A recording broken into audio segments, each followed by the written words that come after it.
ஸ்ரீமதே ராமானுஜாய நமஹ. ஸ்ரீமதே நிகமாந்த மகாதேசிகாய நமஹ. ஸ்ரீமத் வரவரமுனையே நமஹ.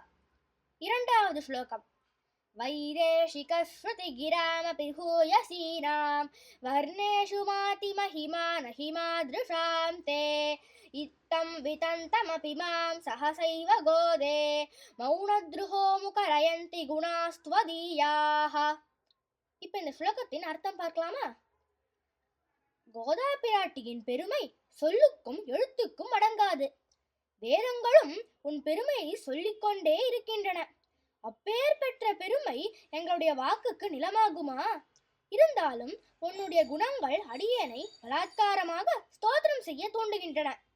குணத்தாலும் வடிவழகாலும் எல்லோரையும் வசீகரித்து தன்னை துதிக்கச் செய்வது சம்பிரதாயத்தில் பிரசித்தம்.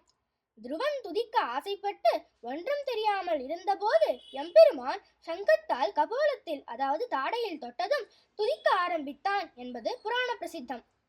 மௌந்தத்துடன் இருந்த அடியேனை உனது குணங்கள் துதிக்க வைத்தது. எவ்வளவு அருமையான அர்த்தம் இல்லையா? ஸ்ரீமதே ராமானுஜாய நமஹ. ஸ்ரீமதே நிகமாந்த மகாதேசிகாய நமஹ. ஸ்ரீமத் வரவரமுனையே நமஹ.